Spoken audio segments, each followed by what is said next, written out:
Hello and welcome back to the Film Odyssey Podcast. My name is Sal Cicero, And I'm Dan Dubon.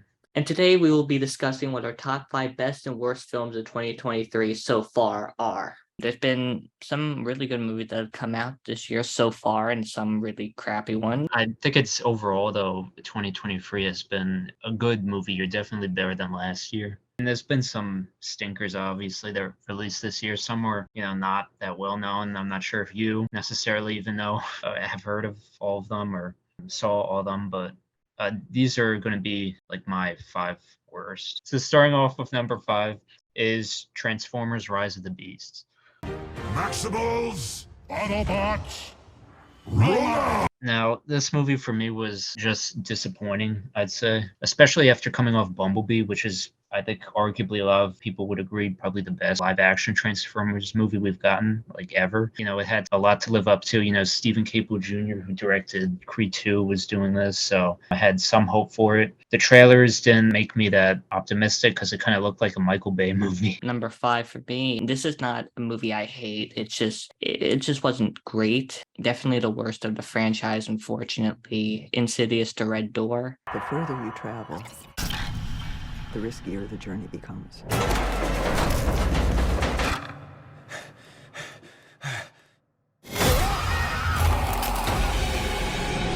I'll say this.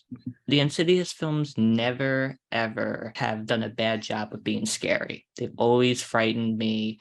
Even The Last Key, which is number 4, the most mediocre film.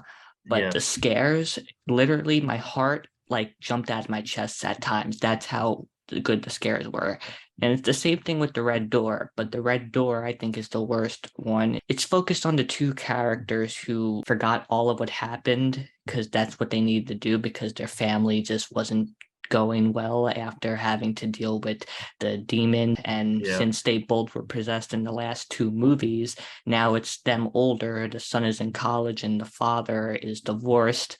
And it starts out great. And there's even one scene in particular in a car with one of the main characters that's a great use of suspense. But afterwards, it kind of just feels like a Universal Blumhouse type film from January because we then focus on college and the frat house and we focus on so many other things. And it's just ridiculous. The scares, again, are still great, though. I jumped out of my seat a few times in the theater. And Patrick Wilson directed this film, which I'll give it to him. He didn't do such a bad job directing. The movie just kind of knew that they needed to wrap it up, and it was well aware of that.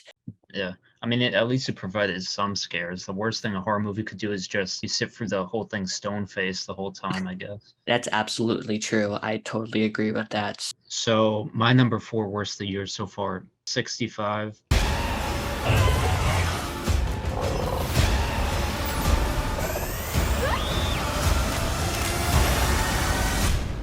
You and I are gonna get home. This was disappointing for me because I feel like the trailer sort of promised like a, Jurassic Park mixed with A Quiet Place sort of movie. Because actually the people who directed this wrote the Quiet Place movie. Unfortunately, I don't know if this is Sony's fault or just maybe Scott Beck and Brian Woods just didn't make for as good as, directors as they did as writers here. I don't know. This just kind of seems like a mess, really, when I was watching it. Like, it started off somewhat promising. The concept was interesting. But then towards the middle, it kind of started, I got the urge to fall asleep a little bit. And then I was questioning why Adam Driver signed up for this in the first place. Didn't have a great experience with this one. It's unfortunate because I always try to support original sci-fi movies that major studios release because we barely get them. But this just wasn't good. So my number 4 worst of the year so far is going to be Run, Rabbit, Run. I don't understand what's going on. It's clear there's something troubling Mia. I don't want to talk about it. She's pretending to be Alice. I am Alice. Please, this isn't a game. You don't like me. You make me hide and hide. You're a nasty little thing. You're a good girl. Who's Leah? You're a good girl.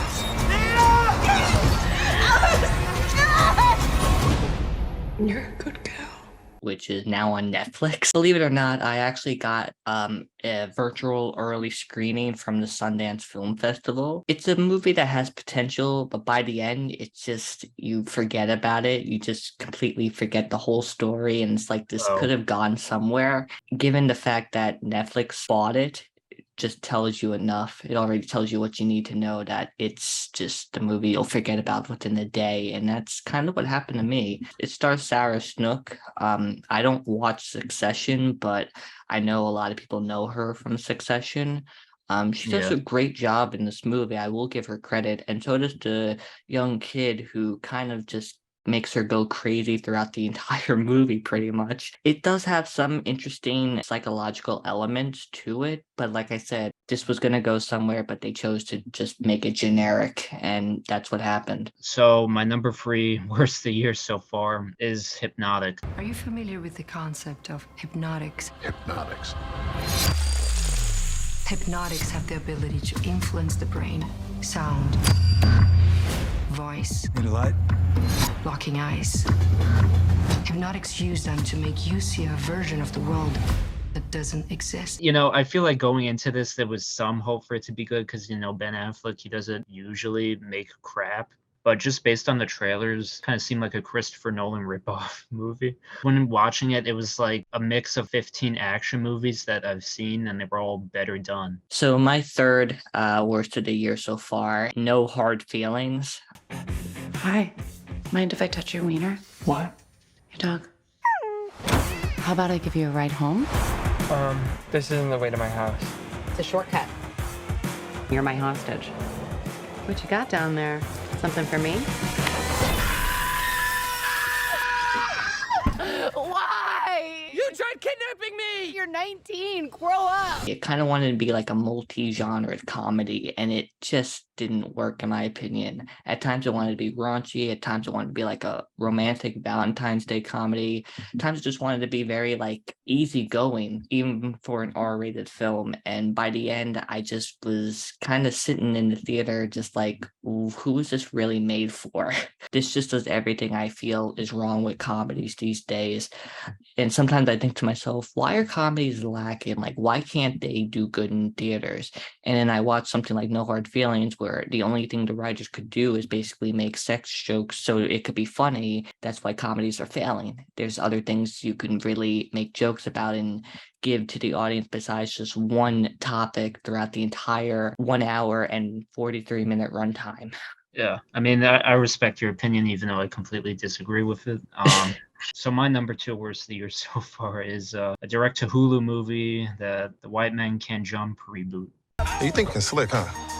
Showing up to court dressed like a dumbass, acting like you can't hoop. You assumed I couldn't hoop because I'm white, which is incredibly outdated. No, I assumed you couldn't hoop because you were dressed like a white girl at Whole Foods. Going into this, I don't think anyone expected this to be as good as the original or even the best comedy of the year or anything like that. And it certainly wasn't. Almost every joke in this for me fell flat.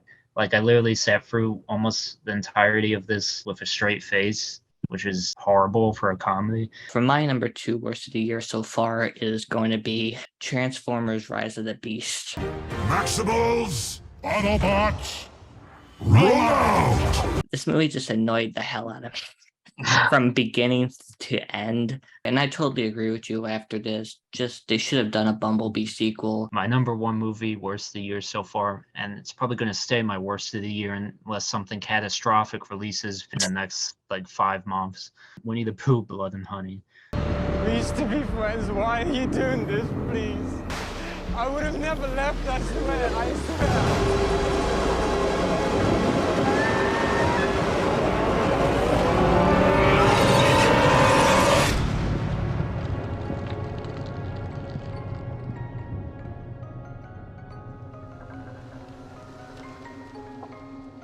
From the start has been very questionable.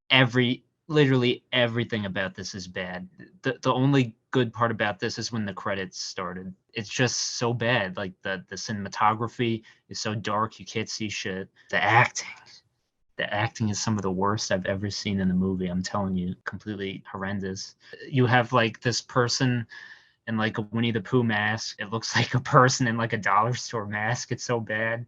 Let's hope a sequel never sees the light of day, and if it does, certainly hope it's better than this pile of shit. Because you go on Letterboxd, the first review that pops up is unreleased this with fire emojis next to it. So that tells you all you need to know. So for my number one so far of the year is going to be Fast X. Winning used to be about winning. We raced for respect. Today, I raced to stop the bloodbath. I was never a big Fast and Furious fan. I mean, I saw a few of the movies. I'll say this, the first 10 minutes when they're in Rome, Italy, I actually enjoyed. Like, I thought that was really fun. And then afterwards, the whole movie just goes into just a terrible route. I really just was almost suffering watching this. The whole sequences with the car racing, it literally reminded me why I can't stand these movies. They're just not for me. Good thing it's ending. Yeah. And by the time it ended, I just didn't care. So now let's move on to our top 5 best of the year so far. So starting off with my number 5 favorite of the year so far is Mission Impossible: Dead Reckoning Part 1. We cannot escape the past. Ethan, this mission of yours is gonna cost you dearly. Clearly just released. But I liked Rogue Nation. I thought Fallout was great. And then going into this, I was kind of nervous of it. It was like a part 1 movie. I'm like, oh, is this going to end on like a lame cliffhanger? But even though I did think this was as good as, Fallout was, I did think this still was a good movie. I mean, I do have a few problems with it, which is why it's my number 5 of the year. I thoroughly enjoyed this movie. Number 5 for me is going to be How to Blow Up a Pipeline. Might be headed to Texas for the winter.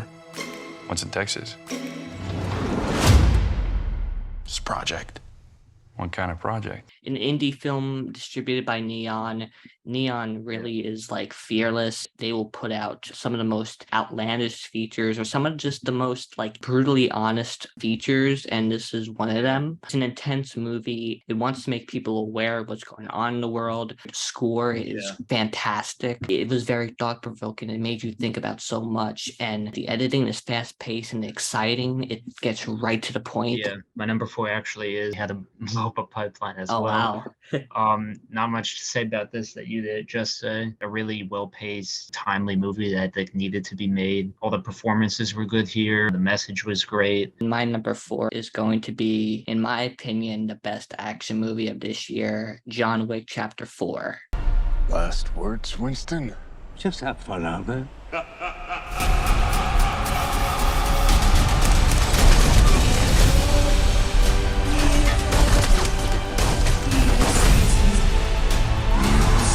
I want you to find your peace. But a good death only comes after a good life. You and I left a good life behind a long time ago, my friend. Just from the very beginning, it already makes the audience feel like they're about to witness something that's crazy, and it delivers. Almost 3 hours long, but it never feels slow. Keanu Reeves still proved that he is John Wick. The action choreography is so crazy.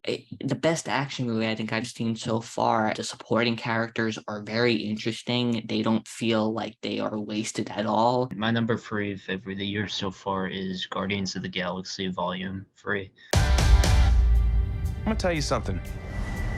I'm Star-Lord. I formed the Guardians. Met a girl, fell in love. That girl died, but then she came back. Came back a total dick.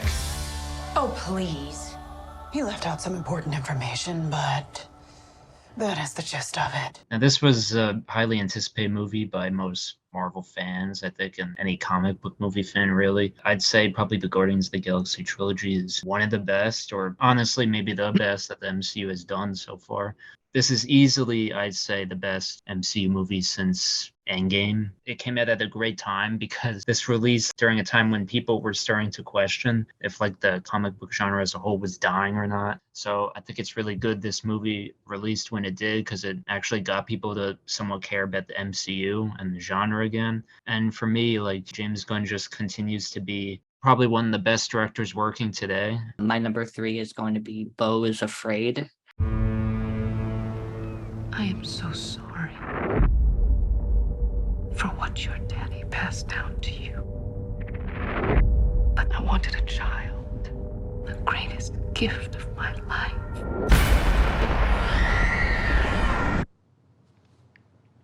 I'm visiting my mother tomorrow. Ari Aster's got some balls. I'll just tell you that much. There's no creator, filmmaker that is like him, for better or worse. People who are a fan of Ari Aster actually hated this movie. Joaquin Phoenix is fantastic. He gives a range of emotions. It's 3 hours long, but to be honest, the more I watch this movie, and I've watched this like 3 times now, which is crazy for me. Yeah, it kind of scares me a bit, but I appreciate a lot of the filmmaking elements, and the score is great. And this is definitely going to be a movie that I think will have a lot of people feeling the same way about it in like 30 or 40 years from now. And I would like to see a 4-hour cut of this movie. Yeah, that very well said. My number 2 favorite of the year so far is Spider-Man Across the Spider-Verse.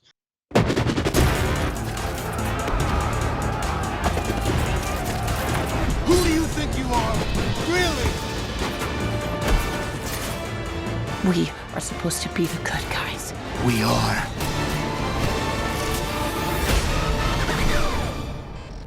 I'm telling you, the first time I saw this in the theater, I was like blown away by how gorgeous the animation is with this. People worked on this for years, probably busting their ass with this, and you could tell this movie overall is probably as good, if not better, than the first movie. I still can't decide yet. I really love the Miles Morales character. I think he's getting as iconic as the Peter Parker character at this point. Almost everything about this movie worked for me, like the characters, the story, the animation. My only complaint is the sort of cliffhanger ending. And hopefully, because I heard rumors that Beyond the Spider-Verse, which still has a release date for next year, will likely get delayed, because I'm not sure if they even did voice recording for that movie yet. So hopefully it doesn't get delayed, but I have a feeling it will. My number 2 of the year so far is also Spider-Man Across the Spider-Verse. There are so many things about this movie I could talk about that I appreciate, love, and admire. The animation is the most beautiful and most eye-gasmic thing you could see this year. The acting is fantastic. The humor is funny.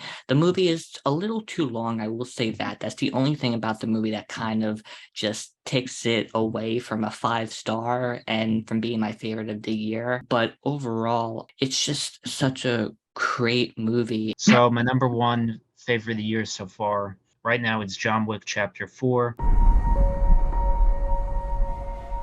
Saying goodbyes? Saying hello. You think your wife can hear you? No. Then why bother? Maybe I'm wrong. You're going to die. Maybe not. Just a phenomenal action movie, probably the best I've seen in years. I was a little bit nervous because John Wick 3, I feel like, kind of went off the rails a little bit. Luckily, Chad Stahelski is able to give us like a really great, I'm not sure if I should say conclusion, but semi-conclusion to the John Wick story here. Because I don't know if the 5th movie will ever happen or not. Cinematography is gorgeous. Keanu Reeves is great for his age in this movie. Like, doesn't look like he's like struggling or anything. The stunt work, the action is phenomenal.